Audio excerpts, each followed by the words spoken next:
One man's passion for picking turned into a television phenomenon. Frank Fritz wasn't just a collector, he was a storyteller, a treasure hunter, and a personality that millions grew to love.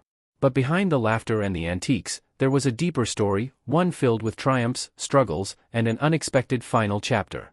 Join us as we talk about what they found in Frank Fritz's estate that will leave you speechless.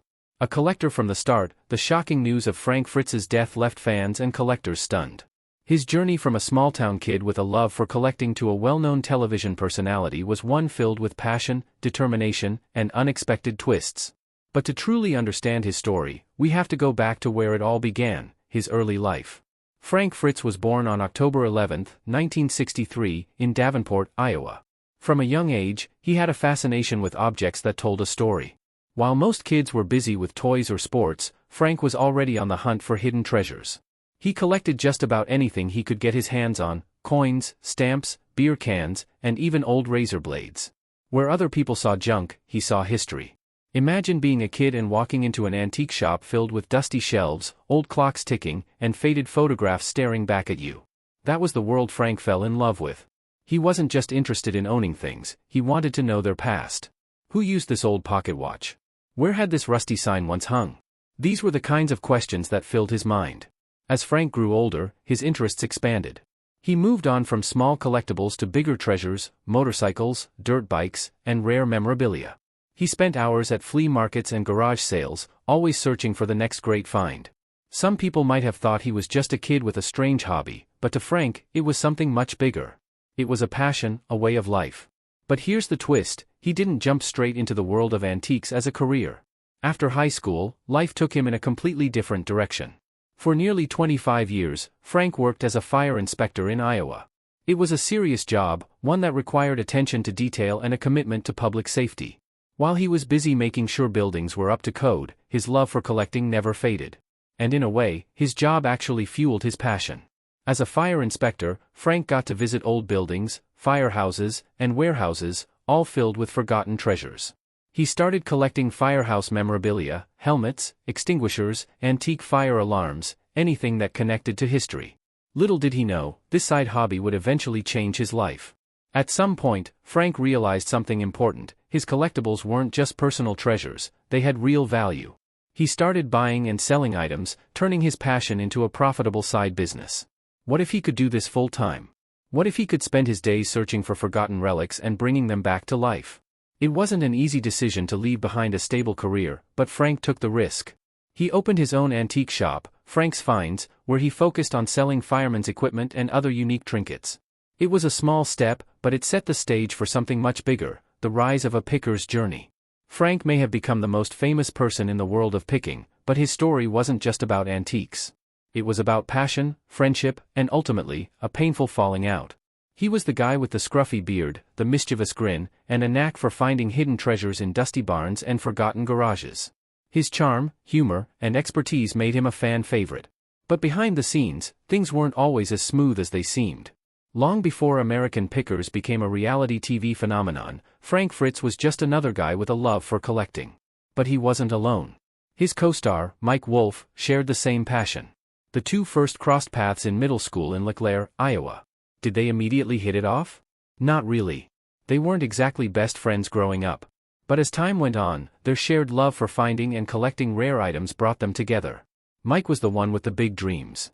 He had the vision of turning picking into something bigger than just a hobby. He started filming himself going on picking trips, recording his finds, and pitching the idea to networks. Frank, on the other hand, was running his antique shop, Frank's Finds, content with selling his discoveries. It took some convincing, but eventually, Frank agreed to join Mike in his adventures. Little did they know, their road trips would turn into a massive hit. When American Pickers premiered on the History Channel in 2010, it quickly became a favorite among viewers. The premise was simple but addictive. Mike and Frank traveled across the U.S., searching for valuable antiques, rare collectibles, and hidden treasures. They didn't just buy and sell, they told the stories behind the objects, revealing their historical significance and why they mattered. And that's where Frank's charm truly shined. While Mike was often the business-minded, fast-talking negotiator, Frank was the one who connected with people. He had a way of making homeowners feel comfortable, joking around with them, and making the audience feel like they were right there in the moment. He was the guy who could turn an awkward encounter into a laugh-out-loud conversation. He wasn't just buying old gas station signs or rusty motorcycles, he was building relationships. It wasn't just his humor that won people over, it was his authenticity. Frank never came across as someone just doing a job. He loved picking. Whether he was digging through piles of junk or getting excited over a vintage oil can, his enthusiasm was real. And that's why fans connected with him. For over a decade, American pickers thrived. Millions of viewers tuned in to watch Frank and Mike crisscross the country in their van, searching for rusty gold. Their dynamic worked. Mike was the leader, Frank was the affable sidekick, and Danielle Colby kept things running smoothly from the office. It was a team effort. But things weren't always as perfect as they seemed on screen. In 2020, fans started noticing something strange. Frank was missing from episodes. At first, there wasn't much explanation. Then came the truth. Frank had taken time off due to health issues, including major back surgery that left him with 185 stitches and 2 rods in his spine. He was also dealing with personal struggles, including addiction issues. For a while, it seemed like he might return to the show, but that never happened. In 2021, Mike announced that Frank was officially no longer part of American Pickers. The announcement wasn't exactly filled with warmth and friendship. The fallout and a friendship broken. When Mike Wolfe addressed Frank's departure, he put out a statement saying he would miss Frank and wished him the best. But Frank wasn't buying it. In a blunt interview, he called Mike's statement BS and claimed that during his time away, Mike never once called to check on him. Imagine that, after decades of working together, one of them goes through a life-altering surgery, and the other doesn't even pick up the phone. Frank didn't hold back. He made it clear that his friendship with Mike had never been as close as people assumed. They worked well together on camera, but off-screen, things were different. He claimed Mike had wanted him out of the show for a long time, and when the opportunity came, he took it. It was a sad and bitter ending to what many thought was an unbreakable partnership. Fans were heartbroken. How could two guys who had traveled the country together, laughed together, and built something amazing together just fall apart like that? Despite how things ended, one thing remained true. Frank Fritz was one of the reasons American Pickers became the success that it did. He wasn't just another reality TV star, he was real. His excitement over an antique toy, his hilarious one-liners, his ability to turn a dull pick into a fun adventure, those were the moments that made people love the show. Even after his exit, fans continued to support him. Many hoped for his return or, at the very least, some kind of reconciliation between him and Mike. Sadly, that never happened. Frank may have left American Pickers, but his presence in the world of picking will never be forgotten. He proved that passion and personality can turn a simple hobby into something extraordinary. Whether he was uncovering a rare sign in a barn or laughing over an old motorcycle, he brought something special to the show. Building a business empire beyond picking. Except for his time on American Pickers, many people don't realize just how much Frank Fritz accomplished in the antiques world. He wasn't just a reality TV star, he was a businessman, a collector, and an expert in his field. His passion for finding hidden treasures didn't stop when the cameras turned off, it was his way of life. Frank understood that the world of antiques was changing. The rise of online shopping meant that collectors weren't just visiting physical shops anymore, they were searching for treasures online. To stay ahead, he expanded his business onto digital platforms, selling collectibles to buyers across the world. His presence on social media and online marketplaces helped him reach a much larger audience than ever before. Anyone who watched American Pickers knew that Frank had a deep love for motorcycles. It wasn't just a passing interest, it was something he had been passionate about since he was a teenager. One of his very first antique purchases was a 1964 Harley-Davidson, a bike that probably made his parents shake their heads but set the tone for his lifelong obsession with classic motorcycles. Over the years, Frank collected dozens of rare and vintage motorcycles, filling a barn with his prized two-wheel treasures. But he didn't just keep his knowledge to himself. He decided to share it with the world. In 2013, he wrote a book titled How to Pick Vintage Motorcycles, a guide that walked readers through the process of finding, buying, and maintaining classic bikes. He even included a section on vintage toy motorcycles, proving that his love for picking extended to the smallest details. Writing a book is no small task, but Frank had the expertise and first-hand experience to back it up. His book became a valuable resource for collectors and enthusiasts alike, giving them insight into the world of motorcycle picking from someone who had been doing it for decades. Frank didn't just make a name for himself in antiques, he made sure to give back to the industry that shaped his life. Over the years, he partnered with other experts to host antique fairs and exhibitions, bringing together collectors, dealers, and fans. He loved sharing his passion with others, whether it was through live events, interviews, or even co-authoring American Picker's Guide to Picking, a book that gave readers an inside look at the show and the art of picking itself. What made Frank stand out wasn't just his knowledge but his ability to make antiques exciting. He had a way of explaining things that made history feel alive. Whether he was talking about an old gas pump or a rare toy from the 1950s, he believed that collecting wasn't just about owning things, it was about preserving the past and telling the stories behind each item. The struggles behind the smile. Even though Frank Fritz always appeared cheerful and full of energy on American Pickers, life behind the scenes was not always so bright. Fans saw a man who cracked jokes, negotiated deals, and got excited over rusty treasures, but they didn't see the battles he was fighting off-screen.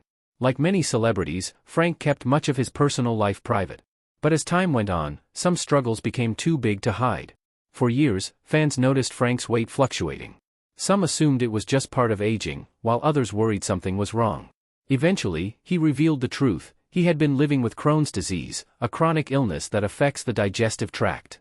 This condition can cause severe abdominal pain, weight loss, and extreme fatigue. It's unpredictable, painful, and has no cure. Frank spoke openly about his struggle, sharing that he had lost 65 pounds in an effort to manage his symptoms through a strict diet. But Crohn's is more than just a physical battle, it's emotional too. Imagine never knowing when a flare-up might hit, not being able to eat what you want, and constantly dealing with exhaustion. Still, through all of it, Frank kept going. He didn't let his illness stop him from doing what he loved. Fame is supposed to make life easier, right? More money, more opportunities, more freedom. But for Frank, it also brought something else: pressure. As American Pickers became more popular, Frank's life changed. Suddenly, he wasn't just a guy who loved antiques, he was a celebrity.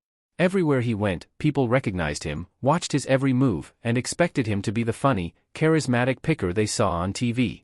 But behind that smile, Frank was dealing with anxiety. In a rare moment of vulnerability, he admitted that fame wasn't always easy. The constant attention made him anxious, and like many people struggling with anxiety, he turned to medication for help. Frank was prescribed Xanax, a medicine commonly used to treat anxiety and panic disorders. But in 2017, his name made headlines for all the wrong reasons. One night, Frank made a mistake that would follow him for years. In July 2017, he was pulled over on an Iowa interstate after driving the wrong way. He admitted to drinking and taking Xanax before getting behind the wheel. It was his first offense, but the consequences were serious. He was charged with operating while intoxicated, fined, and required to take substance education courses. As if his struggles with health and the law weren't enough, Frank's personal life was also falling apart. In 2017, he got engaged to Diane Banco, the woman he thought he would spend the rest of his life with. He bought a house for them, an expensive ring, and dreamed of a future together. But everything came crashing down when Diane accused Frank of cheating. She claimed she caught him with another woman in their farmhouse, leading to a bitter and very public breakup. But Frank told a very different story. He said that Diane was the one who had been unfaithful, allegedly seeing someone else behind his back for over 2 years. The betrayal hit him hard, and he even got a tattoo that read, "Once a cheater, always a cheater," as a painful reminder of what he had gone through. The drama didn't stop there. Diane filed a lawsuit against Frank, accusing him of negligence, though it was later dismissed. The whole situation left Frank feeling broken and alone. His engagement was over, his name was dragged through the mud, and his personal life had become front-page gossip. After the breakup, Frank's drinking got worse. He admitted that alcohol had become a problem, and it wasn't just affecting his career, it was affecting his health. His mother had been an alcoholic, and he had seen firsthand what it could do to a person. His grandfather also struggled with alcohol, and both of them died because of it. Frank knew he was headed down a dangerous path, so he made a life-changing decision: rehab.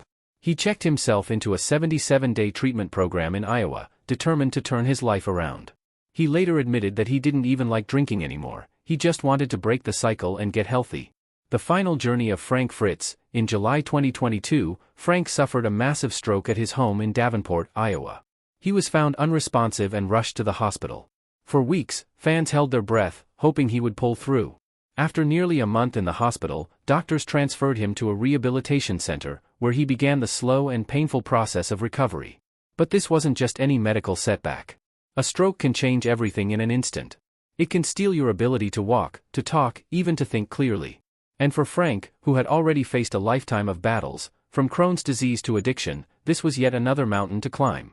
The stroke left him unable to care for himself. A court had to appoint a guardian to oversee his daily life, while a bank took charge of his finances. Suddenly, the man who once roamed the back roads of America, negotiating deals with a twinkle in his eye, was struggling just to perform the most basic tasks. His medical bills skyrocketed, with reports estimating that his care cost $29,000 a month, a staggering sum that highlighted just how much his condition had taken from him. And as we already mentioned, for years, Frank's relationship with American Pickers co-star Mike Wolfe had been strained. But the stroke changed everything. Suddenly, all the old grudges didn't matter anymore. Mike reached out. He visited Frank during his recovery, checking in on his old friend.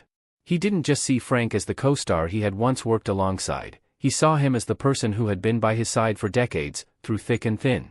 Mike later admitted that they had spoken many times before Frank's death. They had laughed, shared memories, and talked about the past. There was no more anger, no more resentment, just two old friends finding their way back to each other. By September 2024, Frank's health had worsened. His body, already weakened from years of illness and struggle, could no longer fight back. The end was near. When the call came that Frank didn't have much time left, Mike dropped everything and rushed to his side. He wasn't alone. Frank's mother and a close family friend were there too. It was a quiet, intimate moment. Mike later revealed that he had been holding Frank's hand as he took his last breath. He whispered to him, telling him he loved him, that he forgave him, that everything was okay. And in those final moments, he told Frank, "Go find your mom." And then Frank was gone. According to his death certificate, Frank's official cause of death was late sequela of cerebral infarction, meaning that complications from his stroke ultimately took his life. He also suffered from aortic stenosis, a condition that restricts blood flow in the body, making the simplest functions, walking, breathing, even standing, an exhausting effort. His body had been fighting for so long, in the end, it just couldn't hold on any longer. Frank Fritz's motorbike legacy, so here is where Tucker Carlson enters the story. If you're wondering what he has to do with Frank Fritz, well, he doesn't have a direct one. However, Tucker almost shared one shocking thing that sources close to Frank told him. We all know that motorbikes were found in his house, but if sources are to be believed, it's what's happening to them now that will leave you speechless. If there was one thing Frank Fritz loved as much as antiques, it was motorcycles. From a young age, he had a fascination with the power, design, and history of classic bikes. But no one knew just how massive his collection was until after his passing. Friends and collectors had long heard rumors of his growing treasure trove of bikes, but when they finally opened the doors to his private garage, what they found in Frank Fritz's estate will leave you speechless. Row after row of vintage motorcycles, some covered in dust, others still gleaming as if they had just been polished. There were rare Indian motorcycles, classic Harleys, old-school choppers, and everything in between. Some were fully restored, others sat in pieces, waiting for a final touch. It was a hidden paradise for motorcycle lovers, a reflection of Frank's passion and dedication to the craft. For fans and collectors, the idea of seeing Frank's prized bikes up for sale is unthinkable. These were not just machines, they were a part of him. They were the bikes he had traveled the country to find, the ones he had spent years restoring, the ones that represented his greatest passion beyond picking. Yet, if sources are to be believed, an auction is already in the works. The plan? To sell off his entire collection, every bike, every vintage sign, every carefully preserved piece of history. But here's where the biggest twist comes in. According to those close to Frank, the proceeds won't be going into a private estate or business fund. Instead, they will be donated to charity, a final, unexpected act of generosity from a man who built his life around finding, preserving, and sharing history. Tucker Carlson, visibly shocked, said, "This is shocking. This man was just here, and now his legacy is being spread across the world, piece by piece, like a final chapter he never got to write himself." If you could own any vintage bike from his collection, which one would you choose, and why? Let us know in the comments, and subscribe to our channel for more.